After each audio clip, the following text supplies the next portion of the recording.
നമസ്കാരം, funny and tips YouTube ചാനലിലേക്ക് ഏവർക്കും സ്വാഗതം. ഞാനിന്ന് നിങ്ങളുമായി ഈ വീഡിയോയിലൂടെ പങ്കുവയ്ക്കുന്നത് ഇഞ്ചി വിത്തിന് നടുന്നതിനെ രീതികളെക്കുറിച്ചാണ്. അപ്പോൾ നേരത്തെ ഒരു വീഡിയോയിലാണ് കൃഷിഭവനിൽ ഇഞ്ചി വിത്ത് നടുന്നതിനെക്കുറിച്ചും അപേക്ഷ കൊടുക്കുന്നതിനെക്കുറിച്ചും പിന്നെ അവിടെ മെമ്പർഷിപ്പ് കൂടുന്നതിനെക്കുറിച്ചും ഒരു ഫോം വീഡിയോയിൽ ഞങ്ങൾ കാണിച്ചായിരുന്നു. അപ്പം ഞങ്ങൾ കൊടുത്ത ആ അപേക്ഷകൾ കൊണ്ട് ഇഞ്ചി വിത്ത് ഞങ്ങൾ കൃഷി ചെയ്യുന്നതിനായിട്ട് ലഭിച്ചു. അപ്പോൾ അത് നിങ്ങളെ കാണിക്കുന്നതിന് ഇഞ്ചി വിത്ത് നടുന്ന രീതികളെക്കുറിച്ചും എനിക്കറിയാവുന്ന രീതിയിൽ നിങ്ങളുമായിട്ട് ഈ വീഡിയോയിലൂടെ പങ്കുവയ്ക്കുന്നു. അപ്പം ഇന്നലെ ഇതാണ് ഞങ്ങൾക്ക് കിട്ടിയ ഇഞ്ചി വിത്ത് കിട്ടിയത്.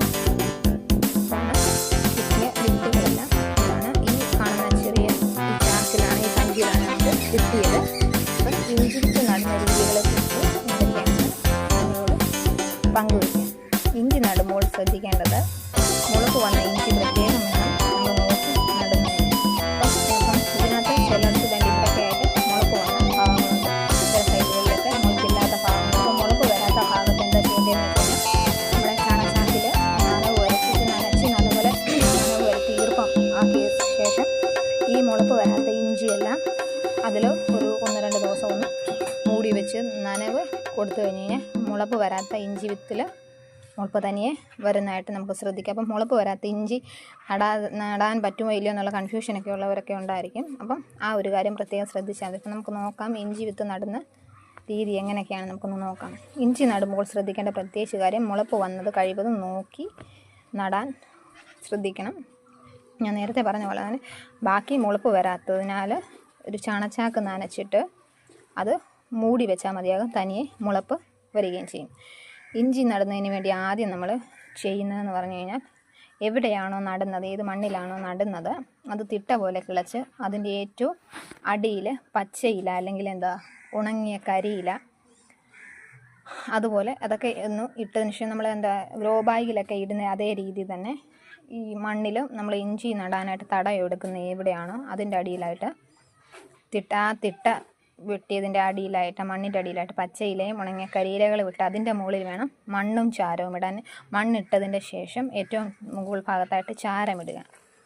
അപ്പം അങ്ങനെ ആ ഒരു ലെയർ പോലെ ഇഞ്ചി കൃഷി നടുന്ന രീതിയൊക്കെ നമ്മൾ നേരത്തെ എല്ലാവർക്കും അറിയാവുന്ന കാര്യമാണ്. അപ്പോൾ അതൊരുപോലെ തിട്ട പോലെ ഒന്ന് വെട്ടിയതിന് ശേഷം ഏറ്റവും മുകൾ ഭാഗത്തായിട്ട് എന്തെങ്കിലും കമ്പോ അല്ലെങ്കിൽ കരണ്ടി ഏറ്റവും ഉത്തമം കരണ്ടിയാണ്. കരണ്ടിയൊക്കെ ഉപയോഗിച്ച് ഇഞ്ചി നടുന്നതിന് വേണ്ടി ഓരോരോ ചെറിയ ചെറിയ കുഴികൾ ഉണ്ടാക്കുക.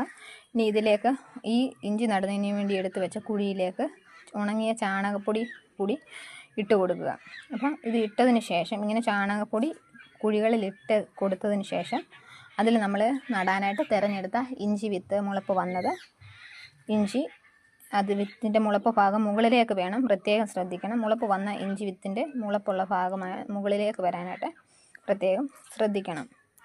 പിന്നെ അങ്ങനെ നട്ടു വെച്ചതിന് ശേഷം മണ്ണ് അതിൻ്റെ മുകളിലേക്ക് മൂടിയിടുക. കൂടാതെ കരിയിലകളും മണ്ണും ഒക്കെ മൂടിയിട്ടതിന് ശേഷം വേണം, പ്രത്യേകം ശ്രദ്ധിക്കണം.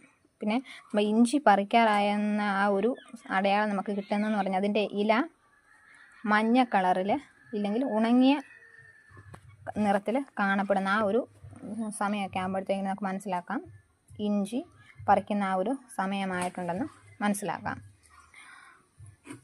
മണ്ണ് കൂട്ടിയിടുന്നതാണ് ഈ മണ്ണ് കൂട്ടിയിട്ട് നമ്മൾ ഇഞ്ചിക്ക് തടവെടുക്കുന്നതാണ് ഏറ്റവും കൂടുതൽ നമ്മുടെ ഇഞ്ചി കൂടുതലുണ്ടാകാനായിട്ട് ഇടയാക്കും. കൂടുതലായിട്ട് മണ്ണ് തടം വെട്ടിയിടുന്നത്, കൂന കൂട്ടിയിടുന്നത് കൂടുതലായിട്ട് ഇഞ്ചി ഉണ്ടാകുന്നതിന് ഇടയാകുന്നു.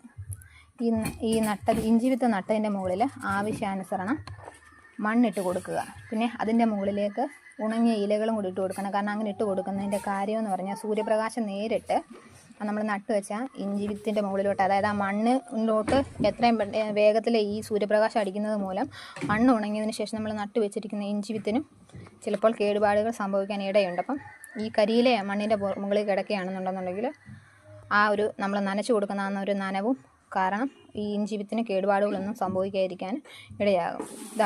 ഇത്രയാണ് എനിക്കറിയാവുന്ന ഇഞ്ചി വിത്തിൻ്റെ നടീൽ രീതികൾ. എല്ലാവർക്കും ഞങ്ങളുടെ ഈ വീഡിയോ ഇഷ്ടപ്പെട്ടു എന്ന് വിചാരിക്കുന്നു. എല്ലാവരും ഞങ്ങളുടെ ചാനൽ മാക്സിമം സബ്സ്ക്രൈബ് ചെയ്യുക, മാക്സിമം ഷെയർ ചെയ്യുക. ഞങ്ങളിടുന്ന ഓരോ വീഡിയോകളും നിങ്ങൾ ലൈക്ക് ചെയ്യുക, കമൻറ്റ് ചെയ്യുക, സപ്പോർട്ട് ചെയ്യുക. കൂടാതെ ഞങ്ങളിടുന്ന ഓരോ വീഡിയോകളും നിങ്ങൾക്ക് നോട്ടിഫിക്കേഷനായിട്ട് വരുന്നതിന് വേണ്ടി തൊട്ടടുത്തുള്ള ബെല്ലൈക്കൺ അനേബിൾ ചെയ്യുക. Thank you.